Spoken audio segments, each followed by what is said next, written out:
Ladies and gentlemen, it's another episode of Let's Talk Battlerap with your host, France. If you'd like to follow the show, you can follow us on Twitter and Instagram at We Talk Battlerap. You can also listen to the show and subscribe on YouTube, SoundCloud, iTunes. Let's Talk Battlerap. Please like, subscribe, comment, rate. Any feedback is welcome. And for today's episode, we have a battle rapper from the West Coast. You just seen him on URL's Traffic 3. Seen him on Bullpen's Fade event, King of the Dot World Domination 7. Today we have on the show battle rapper Bdot. Hey Dot, what's going on, man? It's France. Oh, what's up, brother? How's it going, bro? Oh, it's going all right. Just hanging in there, chilling with the kids and all that. That's what's up, man. How's your hand feeling? Better? Yeah, it's cool, man. You know, just these huge blisters. It looks It looks it worse looks than what it uglier feels. than it is. Yeah, exactly. There you go. Perfectly said. Yeah. Yeah, man. So, damn, man. I don't want to take too much of your time, but I gotta talk to you about Saturday, man. I was watching it, and I was pretty excited for you, man. How'd you feel? Dope, man. Appreciate it. Felt good, man. Felt good. It's just I had a couple goals in battle rap, and I feel absolutely accomplished. I feel like I've I met all my goals and expectations within battle rap, man. So it feels good to finally get all those monkeys off my back, you know. Man, there's so much to be said about the battle, in and out the battle. But like, first off, when you took the battle, right, and you're battling Emerson Kennedy, and he gave you that first round back, what was going on in your back of your head? Man, I knew how brilliant Emerson Kennedy is. I think he's probably him and Young Cannon to me are probably the most underrated guys in the genre in the sport. So while I was preparing for Verb, Loso, and Emerson, simultaneously, I kept it in the back of my mind that he's really dangerous, man. He's really a special, underrated dude. Yeah, man. And with me, there's always I've seen him. And yeah, for sure, he's really good. And he's really underrated. But I think it's just super underrated. you came out the gate, and plus you're home. So like that first round set the bar so high. So when he was able to meet that intensity, I think it shocked the world. Not because of who he Yeah, was, but more absolutely. because he matched that level of intensity. And in the building, everybody's like, "Oh, 1-0, 1-0." So I'm looking at it on cam like, "Oh man, beat that fuck around, might lose the next round." Right, right. And then it all Yeah, man. backfires. That's what it always is with me too. The expectation is really high, and then you put somebody like me in the ring with somebody like Emerson, who's highly underrated but highly talented. It kind of puts me at a huge disadvantage because I'm supposed to like smoke him and walk through him, you know. But in reality, he's just as good as me. It's just that he doesn't have the accolades or the notoriety attached to his name that I have. So it's always an uphill battle for me, man. But nah, he was brilliant. I know you gotta be waiting for the time you have a battle and you're like, yo, I'm finally the underdog. Like every time I go into a battle, everybody expects me to come out Yeah, victorious. man. Yeah, man. That would be nice. if I do battle again, man, I would love to battle somebody where they think I'm gonna just get killed, man. That would be nice. It's funny because when you watch that battle again, you really realize that your first round you had more punches than him, but the second round, his rebuttals and his haymakers were better than his in the second. So it's funny, like in the Yeah. person in live, he goes to you, oh 1-1, right, 1-1. But looking back, I'm like, nah, I think it's the other way around when you flip it. It's funny because he asked you, he was like, oh, what's it look like? And I think you whispered to me like, nah, I still got the first. Yeah. I felt like I don't know. I mean, I gotta watch it again, man. I don't. At this point, man, it ain't even about winning rounds, man. It's No, just of about course. making statements. You know what I mean? So And I think you've done that in every battle you had this year to the point where it's like, wow, what a run, what a run. yeah, man, appreciate it. Yeah, yeah, it's cool. I did 3 battles in less than 30 days, man. So that's crazy, man. Something I didn't think I was able to do. You know what's I think the highlight of your battle? That you guys were the quote unquote PG battle, but you were the battle of the night essentially. Yeah, Or man, if facts, not absolutely. if not the battle of the night, the second best battle of the night, or one of the most impactful battles of the night, where it's like we were the Yeah, surprise it's up battle on the there. card, and we're the PG, so like this is on paper, this isn't supposed to happen, but it happened. Yeah, man, absolutely, man. It's I think that, like I was saying, EK is highly underrated. So if he was given his just due before the battle, I think as soon as they seen us two come out, I think everybody would have known, like, oh yeah, this is about to be battle tonight. But since he's so underrated, people probably wasn't expecting that, man. And yeah, Yeah. man, ended up it's either battle of the night or it's right up there with Av and Geechee. Yeah, absolutely, man. What was your final takeaway for your round three, man? Because now it's like everybody thinks, oh, Bdot's never coming back to URL, but I think it's bigger than that. I think it's much bigger than that. Knowing how I know you, you had a much bigger message for that. Yeah, man. I mean, I had to. I think healthy discussion is good. You know what I mean? I looked at that like me having a discussion with my older brothers about a discrepancy. You know, just getting something off my chest with my older bros. Just having a conversation with Smack Beasley and Chico, who are the culture. They are the culture. There is no culture without them. You know what I mean? And I was just voicing my discrepancies, man. But in a family oriented kind of way. Just getting it off my chest. So. I don't think from the vibe I got from them after the joint, I don't think that they took it personal. So I guess only time will tell. We'll see the comments that they make. I'm sure that they're going to get asked, and we'll see the comments that they make about it. But from what I know, from my energy and my vibe with them after the joint, it didn't seem like they were too bothered by it at all.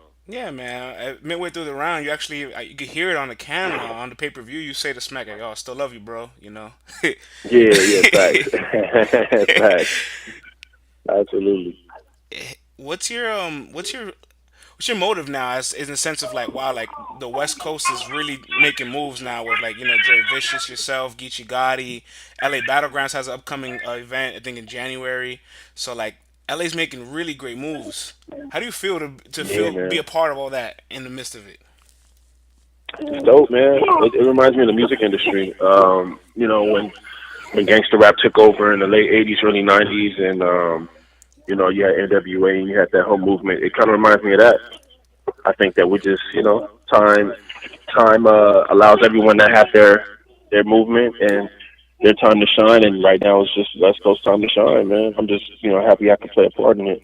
Yeah, man. I haven't seen you that aggressive in most of your battles where you're just screaming out like, "This is the West, this is the West," and Yeah, then yeah. and then from everybody on the day one event and then moving forward, it's just like, wow, like we're in a really healthy direction to see a bunch of new battlers come out from the West and make an impact in the game.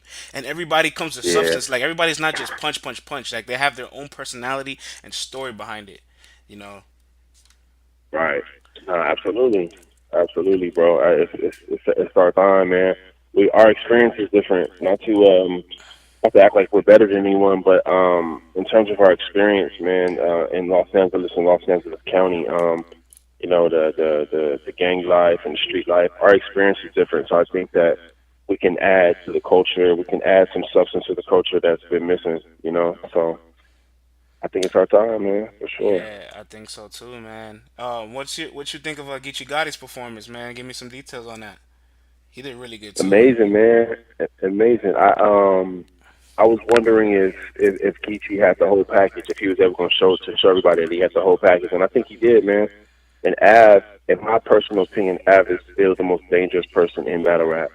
Oh yeah, So I but think, punch for punch, he's definitely up there. yeah, punch for Yes, punch. for sure, for Yeah, man, sure. punch for punch. I think he's the most dangerous. So I think Geechee fared well. I would have to rewatch that to give a winner, but in the building, man, it was dope, man. Both of them back and forth. It was a fight for sure. Oh man, that's what's up, man. I really look. Peter, I actually want to take it way back. When did you start battling per se?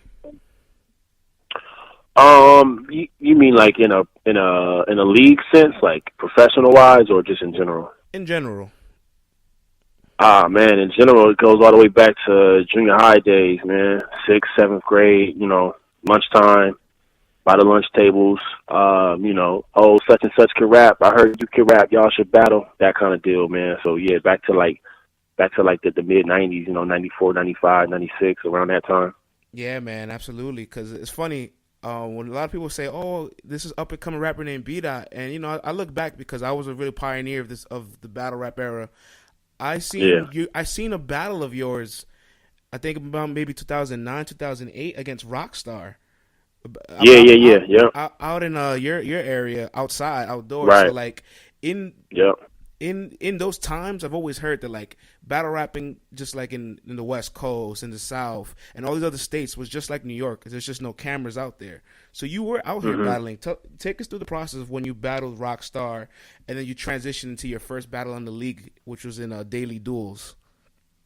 Yeah, man. So Rockstar, for people that don't know who Rockstar is, he's a pretty big dude in the industry now because he writes records for like R&B people like Chris Brown and stuff like that. So he's doing his thing. And at the time, back in like 2007, 2008, I believe, he was running around battling and stuff. And so I was running around battling as well. So we set that up, man. We just met like at a neutral place, to where we both felt comfortable.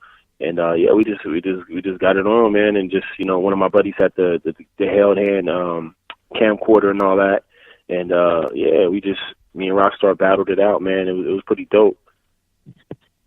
Yeah, that's awesome. That's awesome.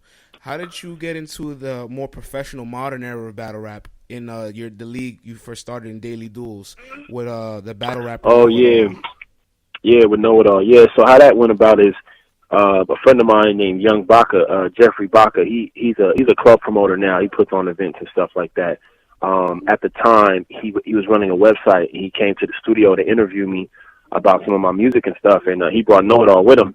And we just started happened to talk about battle rap and what was going on in the culture. This was like 2012, around that time. And, that was one of the biggest years in battle rap. And Baca was the homie Young Baca was telling me if I would want to battle again, and I was like, yeah, of course, for sure.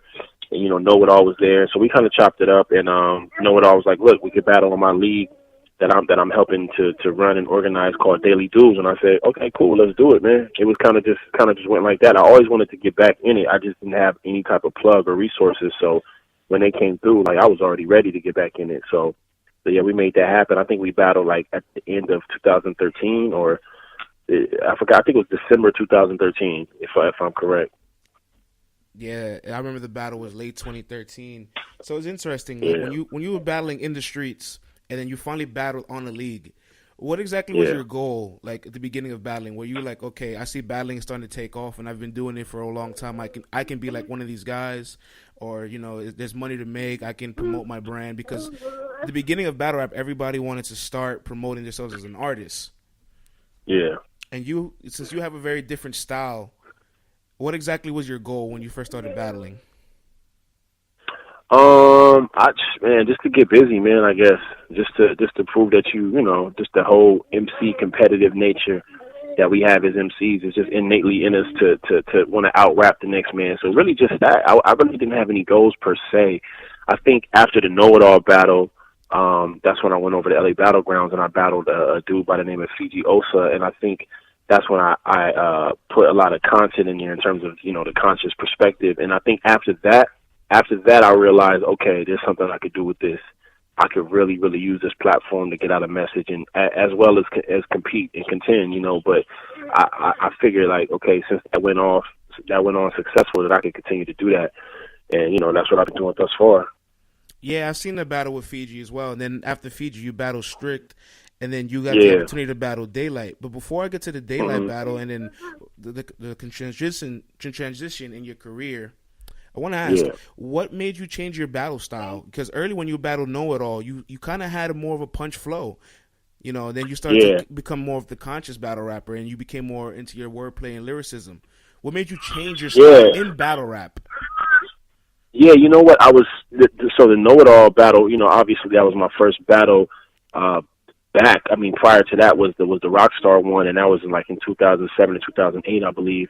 And so the Know It All one is almost like 7 years later. So I think I was a little rusty, and I didn't really know what format I wanted to use or how I wanted to come across. I think I was just watching battles and kind of following the template, if you will, and trying to figure out how do you do this. You know what I mean? Like how do you be effective in this culture, and how do you compete with these guys? So I think that my first battle with Know It All was me just kind of being like generic. You know what I mean? Kind of just try to follow the format of it. And I think when I battled Fiji, I was more so like, okay, here's a way where I can be conscious, you know what I mean? And we're not going to dance around the elephant in the room. Of course, I was influenced by Lux, and I say that in multiple interviews, you know. So when Lux did his thing at Summer Madness, I think the consciousness and the content really influenced me to to kind of take that approach as well. Like, okay, if he could do that, I could do that. I got the information and the knowledge as well.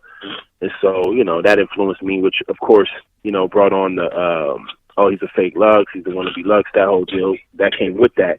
But, you know, it was one of them things where I just wanted to have content, you know, and that was the best way for me to get out the content and get out the message, man. And you know, of course it has similarities to Lux's style because of what he did at Summer Madness, but I don't think that, if I wouldn't have seen him do that, you know, I probably would have just been going down a different path, or probably wouldn't even battled again. Probably, to be honest with you, because I probably would have been like, I don't want to, you know, I don't want to just get into this culture and just rap about a bunch of nonsense that really don't apply to who I am as a person.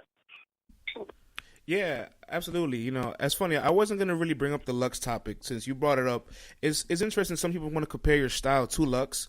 I think the only comparison is maybe there's like a certain cadence or certain things where it's like, oh, I think I've heard this style before. But when you really start to dissect you and Lux, there's really not much of a comparison. But one thing I do like is that Lux sees a lot of like, he appreciates what you're able to bring to the table. He appreciates your content. Yeah. So even if you guys, you know, have two different messages, two different stratospheres with your styles, there's a level of appreciation where it's like, hey, this isn't a clone or one isn't better than the other. Both can coexist. Right. Exactly. You know, when you battled in the streets, you were also very heavy into punchlines, and now people say, you know, there's always a stigma where like Bdot couldn't battle a punchline rapper. Bdot needs an angle, but Bdot's been able to punch. When in your life? So this is more personal. When in your life did you transition from being a punchline rapper to the conscious rapper? Not just so much in battle rap, but now as you as an artist. Yeah, me as an artist, probably like around 2010, 2011. You know, I just had like a spiritual transformation. You know what I mean? Kind of like went through some things, experienced some things. My little brother got locked up. He's still locked up. He got to do like 17 years. So I mean, I come from the gangbang culture. You know, gangbanging is very prevalent where I'm from. So I just seen some things, and I started to change my perspective on life, and I started to look at things differently. And so that helped me kind of like find myself and find knowledge of self, and kind of like, you know, get into African spirituality and Pan-Africanism and African studies and things of that nature. And so that's when the shift happened personally and spiritually, which of course, you know, carried over into the music and carried over into my artistry all around. So I knew whatever music I was going to make, it was going to have a conscious message to it. And if I hopped in the ring to battle rap, I had to have some type of conscious message to it as well. Yeah, you know, and I think it really intrigued a lot of people when, like, at least for the people that followed you in your younger days, they seen the transition and they were able to realize, hey, this person has grown and this person's been able to bring his personal life experiences into the stage or into the ring or into the arena when we're battling, and that's how you kind of were able to get the shot with Daylight. So now I want to go back into your battle career. How did Daylight and you? How did that battle come to fruition? All right, so the way that happened is interesting. So the event that I battled Strick on, the theme for that event was domestic violence, and the whole card was supposed to be males versus females. Unfortunately, they weren't able to make the whole theme of the event happen like they wanted it to. So they booked some other battles. There's female battle rappers in LA. Yeah, absolutely. There's a lot of female battle rappers in LA. Which AR-14, SO Finesse. SO Finesse is my personal favorite. She's a dear friend of mine. She's a conscious sister too. Yep. Yeah. So you got SO Finesse. You got RX. You got MBD. Miss Black Cherry Diamond. MBD. There's a couple other ones, man. I hate to try to remember them all and miss some, so let me just stop there. But no, there's a lot of dope female rappers, and that event was supposed to be females versus males. A lot of females backed out of it. They end up wanting to be booked or whatever, and so we filled that card with some other matchups like me versus Strick. But Daylight was supposed to battle Vicky Myers, Danny Myers' wife, on that card. They both no-showed. And then LA Battlegrounds had already paid Daylight for his appearance and for his performance, so he told them that he owed them a battle, and that he'll give them a battle on the next event. And so that's when the light bulbs went off in their head, and they said, okay, well, battle Bdot. You know what I mean? So that's how that battle came about. It really was kind of like he kind of owed them a favor, for no showing to the previous event, and so that came to fruition or whatever and manifested itself. But that's one of them battles that I personally don't count on my resume.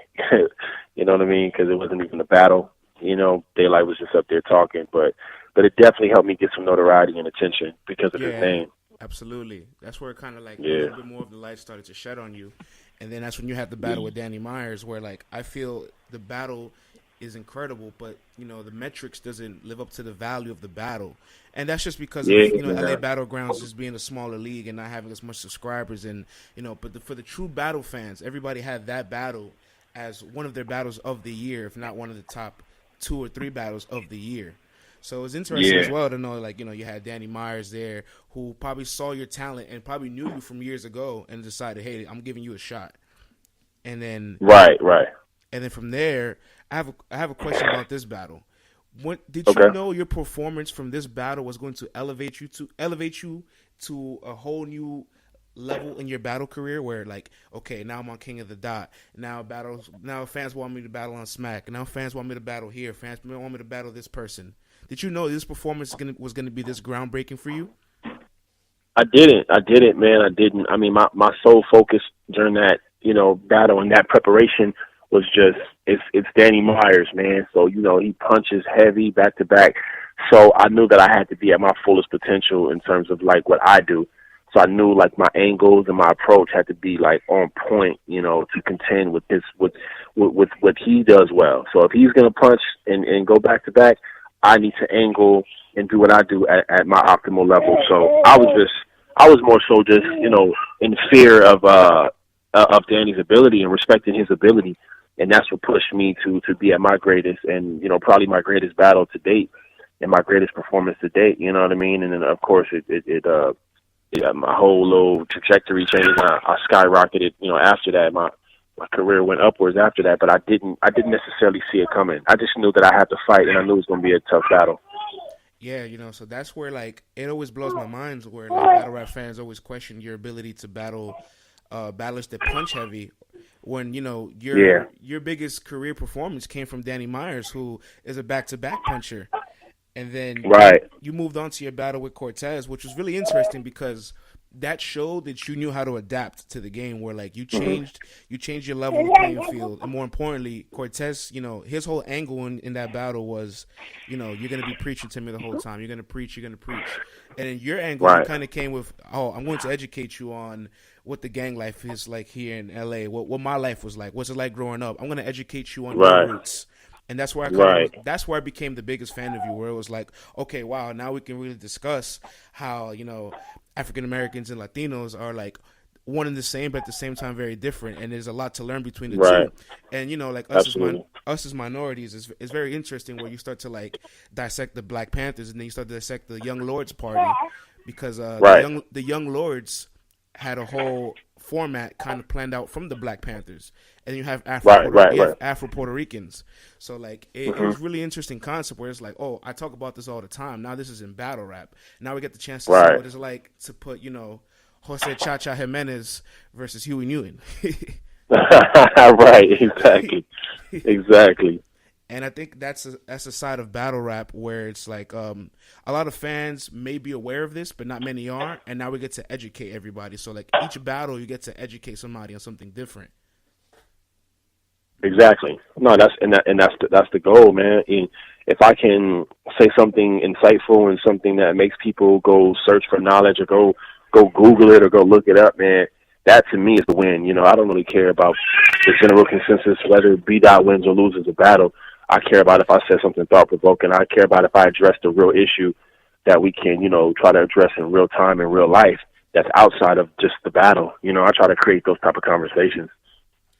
Yeah, battle rap has definitely transitioned, where it's in the early years, you needed to get wins so we could know who you were. You needed to have clear body bags, clear wins, clear performances where, you destroyed your opponent. That's where we had the Fight Club, or battles were judged.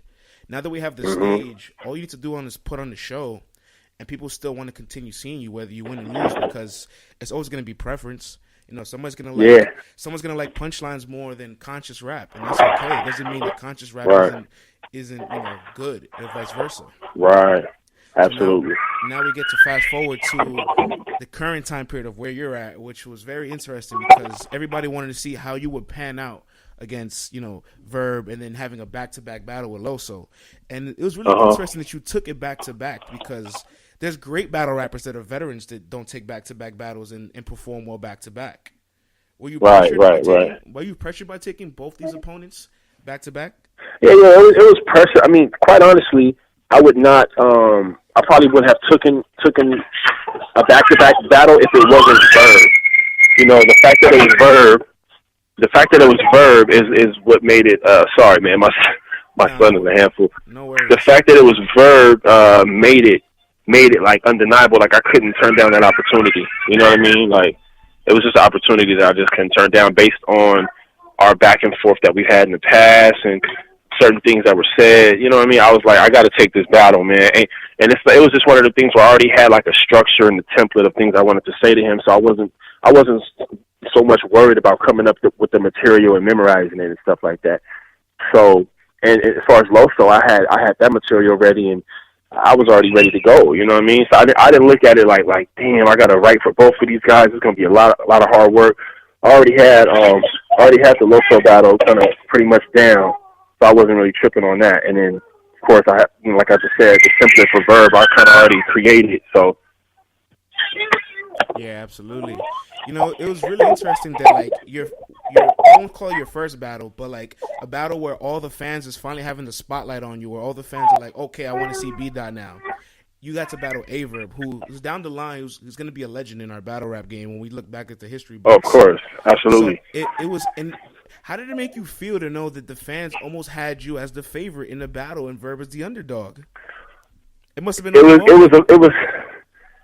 The problem with that is the narrative with that had nothing to do with me. It had more so to do with him being underwhelming in his last couple performances, which put me at a disadvantage going in because the perception is I'm supposed to just smoke him, and nobody's paying attention to the fact that he's still Averb. This isn't a physical sport. You're not going to lose any physical capability, like in sports, and then you start to.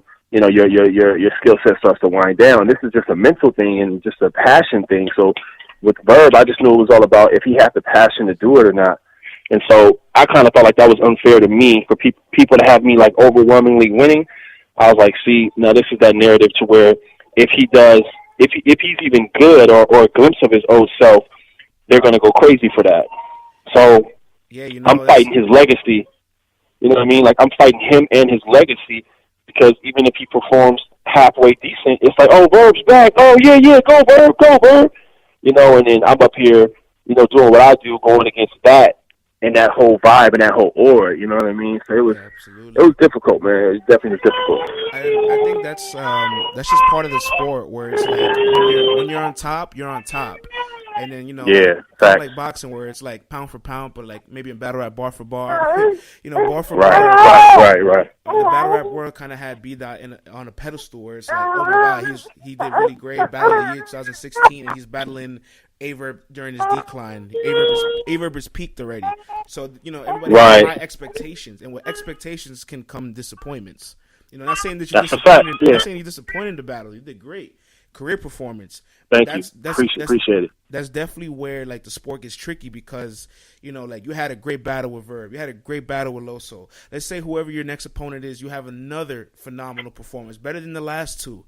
Then your opponent after that, everybody's gonna expect you to be astronomical. Where it's like it never stops. Yeah, it never stops. It never stops. So like you kind of got a taste of like the battle rap pressure. And it's interesting because I've heard in interviews you say, well, like, I'm still kind of new to battle rap. I'm still like, I'm not like here to tell anybody what to do or what to say. You're not necessarily new to battle rap. You've been around. Yeah. From a technical standpoint, yeah.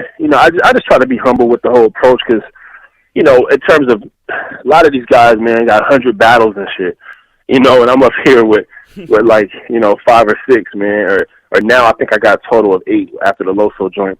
So I just try to be humble in that regard. Like, man, I'm still a newbie. I still have a lot to learn in terms of the big stage and the big format. You know what I mean? So that's why I say that. Absolutely.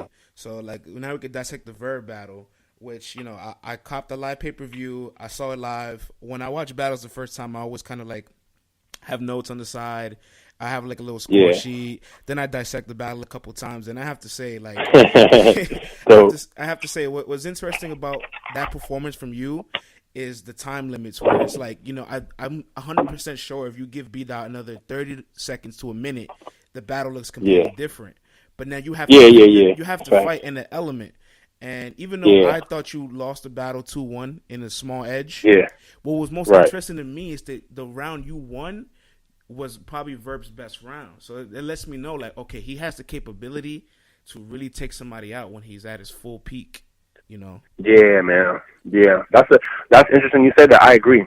I thought his first round was dope, was phenomenal, and I thought my first round was just slightly better, and then I think second round, Yeah, I think your first round was, like, very good, and if you had just finished the showtime, it would have put the nail in the coffin where, like, that round can't be discussed. Yeah, facts, man. Absolutely, man. It's unfortunate, man. I didn't get that showtime out, but it's all good, man.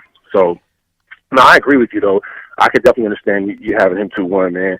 I felt like, me personally, I felt like I edged the first, and I felt like the third, I felt like he got the second, and I felt like the third is preference. Like, if people want to hear that type of talk about Michael Brown and St. Louis and shit like that. But yeah, it was a dope battle.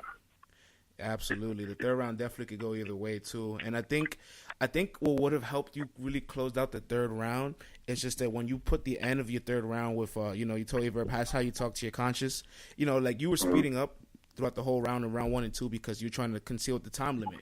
Since you're ending the battle, and it's not like nobody's going to cut you off abruptly like they would in round 1 or 2, you could have probably slowed the pace down for just like the last maybe 45, 30 seconds of your round, and it could have had a little bit more impact, where it's like, okay, now more people are believing. The nervousness of that, though, like I'm as I was rapping, I was thinking, like, they're going to cut me off, and I got to say this how you talk to your conscience. Like, I have to get this out, you know what I mean? So that's why I was speeding to get to that point, man. Yeah, it's unfortunate, man. It's probably, I mean, I appreciate you saying career performance, but it's probably my worst performance to date, performance-wise. I think the stuff I was saying was dope, but my energy and my vibe and my performance is probably my worst performance to date. Oh, no, absolutely. Like, I won't absolutely that it's your worst, but I see, like, where you have it as of, like, you're your worst critic.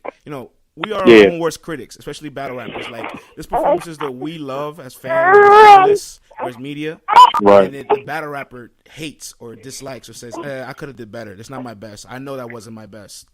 But for the magnitude of what that was and who it was against and what you came off of, that's why I say this is like a career performance where it gets remembered and it gets talked about. Where, 5-10 battles down the line, when we're talking about, hey, is Bdot the greatest? Is Bdot the best at this? We can reflect on these battles. These are the battles that gets reflected on. Right. I hear you. That's a fact. What was your biggest takeaway from the battle? The time limit, man. The time limit, man. That's the only thing I could think about. I was really hoping that I would learn. They always say when you battle somebody of that stature, like an Averb, you learn something in terms of, battle rap wise. Like, you learn something new, a new trick. But only thing I could really say outside of the time limit, what I did learn is that you can manipulate the crowd based on your cadence. You cannot really be saying anything of any value, but if you say it with a certain cadence and a certain flow, they think you're saying something. For instance, he told me that you Mason Bethel waving feathers in vacation weather. Now, to me, right, it's really not saying anything, but I get, like, the multi-syllabic flow and the cadence, and I get why that could be appealing, as well as the salutations. My pen took him out mutation. It's I guess it's cool, like, to play with. I'd be so nervous in terms of what this culture is accepting of. You know what I mean? If I came up with that, I would be like, nah, I'm gonna get booed. You know what I mean? Like, I would be like, I would be thinking like that's not gonna work. But Verb took the risk. Maybe based on his legacy and based on who he is and his experience, maybe he just knew it was going to work. So I guess I learned that. I learned that you can play with cadences and you don't have to necessarily say a punchline or say something of any value or substance, but it's always, I guess it's always cool to play with your voice and use different cadences to get the crowd more like involved in what you're doing. I guess I can say I learned that. The thing that makes good battle rappers and great battle rappers is learning the cadence and how to adapt for battles, opponents, and more importantly, the setting. Like, you know, and in the league, because you can battle in the same area, but two different leagues, you might have to really change your cadence, and let alone battling outside of your realm or battling in a whole nother league. So, like, Verb, for him, like, it wasn't so much of a risk because he knew King of the Dot was going to allow him to be that nature. Whereas in other places he's battled, you know, he gets booed, et cetera, et cetera. He can't do that. Right. And for you, that's where your Loso battle makes it really great because, okay, boom, you finally leave LA because you had that stigma too. Oh, Bdot only battles in LA. But no, Bdot takes his next biggest battle with somebody in his, you know, generation, because Loso is a part of your generation right now. Even though you have been battling for a while, since you just blown up now and Loso's coming up now, it all just made sense. And this is where you guys kind of fall into the same bubble. And you take Loso in Georgia, and he's actually not from there neither. So it's almost like, even though Bullpen is his home, it's still mutual grounds. Still mutual grounds. Yeah, technically, yeah. So now we get to transition to the Loso battle. I really want to dissect, how did this battle come into fruition? How did this happen? Who set it up? You know, because it's interesting. You guys both have very unique styles, to the point where I'm like, I think these guys would be friends. You know, if they weren't battling right now, like, I can tell they're close to each other. They probably talk on the phone or, you know, go over each other's lyrics all the time. Yeah, no. You know, me and Loso are really cool, especially after the battle. And we were cool before the battle, but we're really cool now. But yeah, that's all John, man. John's responsible for that. In actuality, John was trying to make this battle happen like a year ago. You know, but it didn't come to fruition. We were supposed to battle last summer on Bullpen, and then we were supposed to battle earlier this year, like January, I believe it was, January or February. No, I'm sorry, March, because that's when South by Southwest is in Texas. So we were supposed to, John was going to do a deal with South by Southwest, and, me and Loso were supposed to battle there. So we've been in the battle been in the making for a minute after everybody pretty much agreed that the Saga battle wasn't going to happen. You know what I mean? So I think John seen that as an opportunity. And, that's a bar. I could have said John seen an opportunity. Whoo, that would have been a bar. But I guess John seen the opportunity, and, you know, he booked it, man. And, yeah, it was a classic. He had good foresight with that. I mean, to see somebody like Loso, who obviously is a Christian, very energetic, has high energy, raps really, really well. You know, John just saw a classic in the making, and we definitely delivered that. Now, it's interesting. When you battle Verb, you know, you were kind of the overwhelming favorite in the community. You battle Loso, then you become the underdog. Who was more dangerous for you? Loso for sure, man. Based on what we were going to be discussing. You know what I mean? Like, and what it means to my community versus his community, you know. Me coming from the conscious community, him coming from the Christian community, you know, it meant a lot to our viewers and our fellowship and people we build with, to go out there and represent our beliefs correctly, you know. So with that in mind, I would have to say Loso. I can't say Loso's a better battle rapper than Averb, but I just think that the conversation, he knew how to approach me and how to defend himself better than a lot of people did that I've battled, you know, thus far. Absolutely. It must have really, you know, give you guys a really confident and great feeling to know that, like, you guys are technically the undercard of the event, but John the Don and Chilla Jones, they battle second. And so you and Bdot suddenly become the headliner just because that's what was in demand. Right. No, that's a fact. I was joking with John before the battle, like weeks before, and I was telling him that we was the main event, regardless of how it turned out, man. I was telling him we're gonna be the main event, bro. So yeah, it ended up turning out that way. A lot of respect to John for also being humble in that sense, because some people could have easily said, "Hey, it's my name." You know, and Chilla and John are from the same generation too. I think Chilla and John John's a great matchup.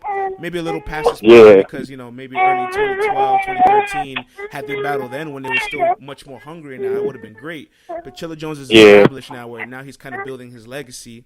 And John John Don is now becoming the mogul. He's following the Arsenal route where he's creating his league and taking battles in his own league and creating artists. Right. So for me, going into the Loso battle with you, man, that battle was something else. Like, there's no way anybody can watch that battle once. There's no way. That's a classic, man. Yeah, that's an absolute classic, bro. Absolutely. Yeah. So overall, like, I remember when the battle dropped. I was watching it with my partner as well for the podcast, and he goes, "Wow, I have Loso 3-zip." I'm like, "Nah, I have Loso 2-1." And then we're with a girl, his girlfriend who watches Battle Rap. She goes, "I have Loso losing 2-1." We're like, whoa, how did all three of us watch the battle? And we all had different opinions right here in the spot, and we have to rewatch it again. Right. And then her opinion changed, my opinion changed, his opinion kind of altered. He still had Loso winning, but then we all broke down and had a discussion. We had a discussion of the battle instead of actually the content in the battle. So this battle is discussions of mindsets, of views, of ideologies, of how you view situations and things and live your life. So you guys really this battle's for the thinkers. Yeah, absolutely, bro. Absolutely. That's why I'm not mad at nobody with their preference or whatever, because to me, it's a couple ways that people are going to come to winners. And for me, if you have a lack of knowledge and understanding about the subject matter that I was covering, then you're not going to score points for the attack. Like I'm pretty sure like 90% of people don't even know who Henrietta Lacks is, and so me bringing up Henrietta Lacks is my rebuttal to him saying, "Why are you calling the black woman God, or why are you giving her, that much veneration and that much glorification?" So when I bring up a scientific fact about a black woman named Henrietta Lacks, whose cells that they still use to this day scientifically to help other races of people out, because she has she was the most genetically, she had the most genetic variation of any human being in existence, and so her cells and what her body was able to do is very helpful for the whole human race, the whole human species, period. So when I bring up facts like that tie into the philosophy, anybody that knows that will score points for that. Like, oh, that's a good comeback to him questioning. It's really funny you say that, because that second round, I thought you lost the first, but the second round I thought you won, because I thought the angle of polygamy was kind of like, it was a difficult angle, because it's just like in one side of the world, people don't really agree with polygamy, but the world is revolutionized and changed where like a lot of people agree with it. There's a lot of things have changed in the last 10 years, like polygamy, the way America and our society views LGBT, us having freedom, minorities having more power. So many things have changed in the last 10 years where it's like those stigmas that were taboo no longer a taboo. So in one sense, it's like, yeah, I get it. Somebody may still not agree with it, but the reality of our society. Well, it's just a misunderstanding of culture, and it's just a Western way of looking at life, and really, it's a trickle down effect from white supremacy and white American Western culture to look down upon other cultures' lifestyles and things that they do. I mean, it's similar. Not to say polygamy is in the same ballpark as homosexuality or anything of that nature, but it's like, I'm sure Loso, being that homosexuality is so prevalent and so regular nowadays and not a big deal, I'm sure Loso knows a homosexual. He has to know at least one homosexual, right? Mm-hmm. Now, I can't condemn him. He's a Christian, and his Bible says that homosexuals should be put to death, but I can't condemn him, or I wouldn't judge him on his relationship with the homosexual. Right. Because he's not homosexual. I'm not attacking homosexuality at all. I never would in the first place. And if I were to, I would only attack it if I was talking to an homosexual.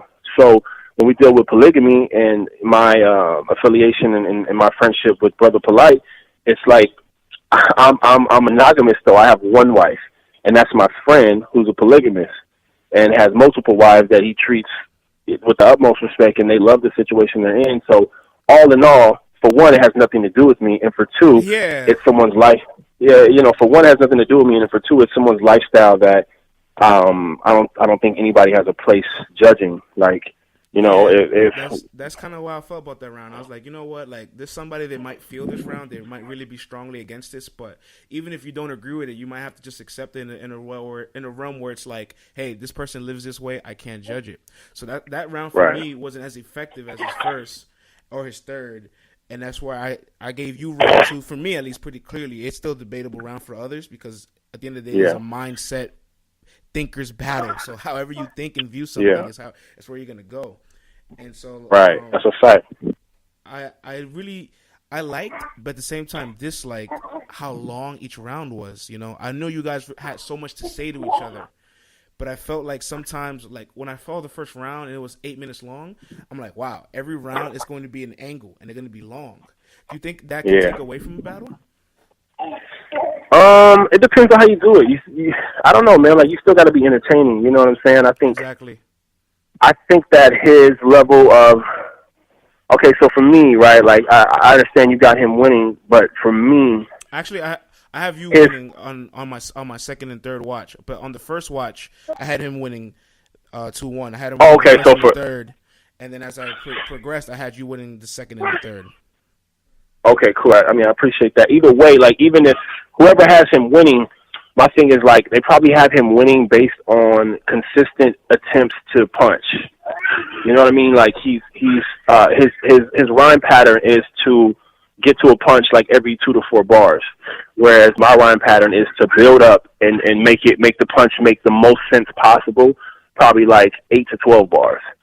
So that's why it's like one of them things. So not only do you have to, whatever your level of knowledge of and understanding is, that's one thing, and then how you're perceiving the battle based on his rapid, flow pattern in comparison to mine. So it's so many levels and layers to judge the battle, man. Me personally, I got myself, I mean, this is biased, but I got myself with a 3-0 edge. I think his first round, it was dope and it was long, but like, if it's like boxing, he was like jabbing. He was scoring a lot of jabs, and I think I scored like a lot of power punches in the first. Like, with the whole original text, suicide jihading, and then of course the end when I did the Briz impersonation, things of that nature. I think those were more like impactful and memorable out of both of our first rounds. So. But yeah, man, either way, man, I don't mind. Like, I told him, like, we was talking about it, and I told him, like, it don't matter to me, man. Win, lose, whatever. I'm happy for myself that I bounced back from that verb performance, because I hated that performance. So I'm just happy I was comfortable. I was in a pocket. It's like a whole different performance. Like, if you go watch me versus Verb and then watch me versus Loso, it's like, I was like a whole different person. You know what I mean? And I was just happy that I got out. Do you think now there will be that pressure where it's moving forward? Every battle you've had, you've been able to make your opponent and yourself look good, where both you guys ultimately win and progress in battle rap. Because since battle rap is now more of a career sport, a performance sport for your career, you and Danny look great. Both you guys are gonna get good looks in the next battle. You and Cortez look good. You're both gonna get good looks. You and Verb both look great. You look great against Verb, and Verb, we got a vintage Verb. So now everybody's excited to see Verb again. And you and Loso both in the same generation, still, I guess, up and coming. Now you guys have the pick of the litter, where it's like, hey, Loso's next battle, look out for that. Bdot's next battle, look out for that.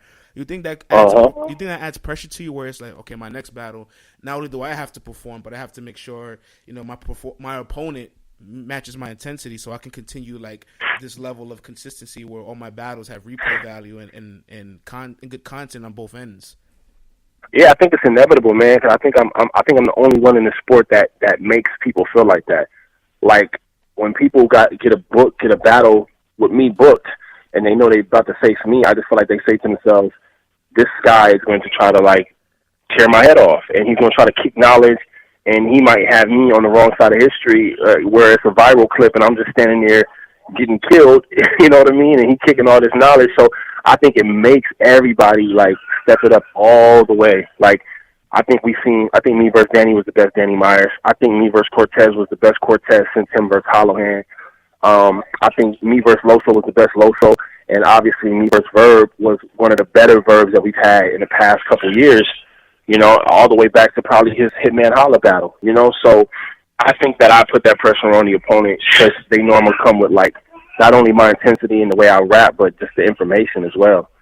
So it make everybody step up. So I think every time I step out there, I think my opponent is going to be on the A game. I don't think, when you see Bdot name and you about to battle Bdot, I don't think nothing about that says you can slack, So I want to transition a little bit. I want to segue on to more battle rap talk, but more as well as your network in battle rap. So I'm aware that you created, well, not created, but you're a part of a battle rap group called Vanguard. Did you create it exactly? Yeah. So it was your idea. No, Oops. Mind behind it, because I know you're in there with Oops and Excel. So I kind of want to learn more about. Oops is the mastermind. Yeah, Oops. Yeah, Oops. All Oops, man. Oops is the mastermind. Oops was trying to get me on writer's block for a while. I wasn't really feeling the idea at first, but hold on real quick.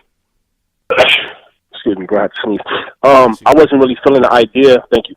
At first, and then they disbanded, and then Oops came back around and was like, "Look, bro, me, you, and Excel, man. I feel like we're the only people that's trying to talk some righteousness from a black perspective and all that. Let's form a group. You know what I'm saying?" And I came up with the name. It was Oops' idea to form the group, but I came up with the name Vanguard. And I don't know though, bro. Like, honestly, to tell you the truth, I don't know if it's something that's gonna stick or something that's gonna be really pushed and promoted. I don't know. It might have just been for that moment. You know what I mean?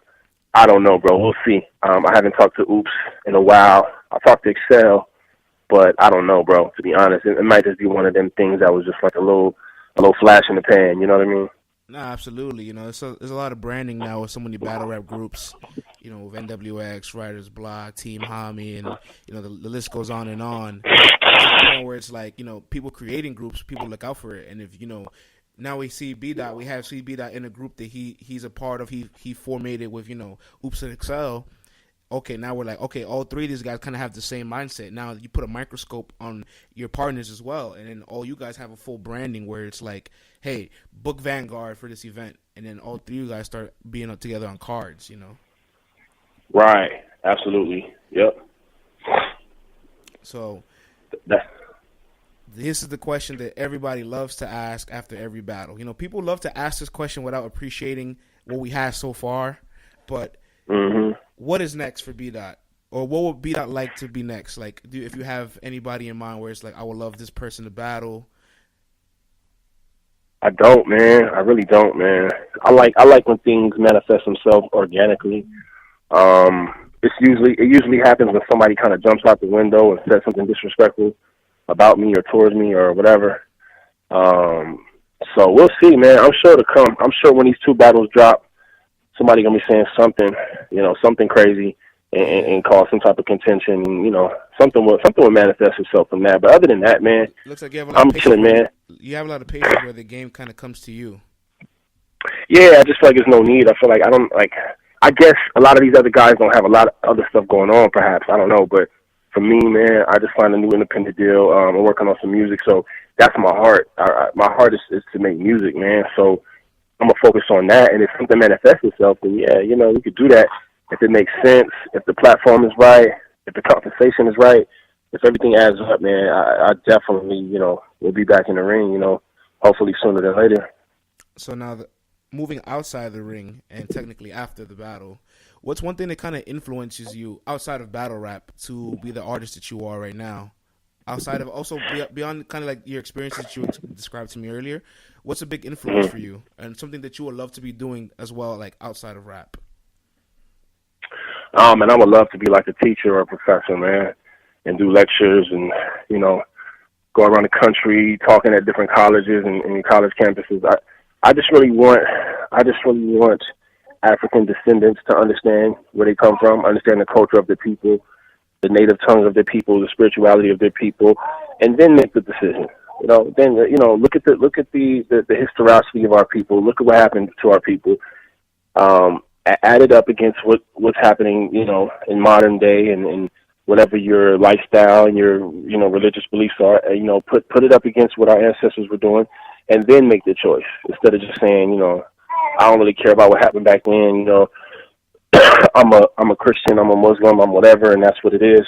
I just want people to understand, where we come from and and the history of it, man. So I would just love to continue to go around disseminating that information, whether it be, through the music, or it be, if I was, some type of professor or teacher, or just went around doing lectures and doing, public speaking. So that's what I'm trying to transition into, Right now, I'm in my early 30s, so by mid 30s to late 30s, I want to be doing that kind of stuff instead of rapping in general, to be honest with you. So that's what I'm trying to get to.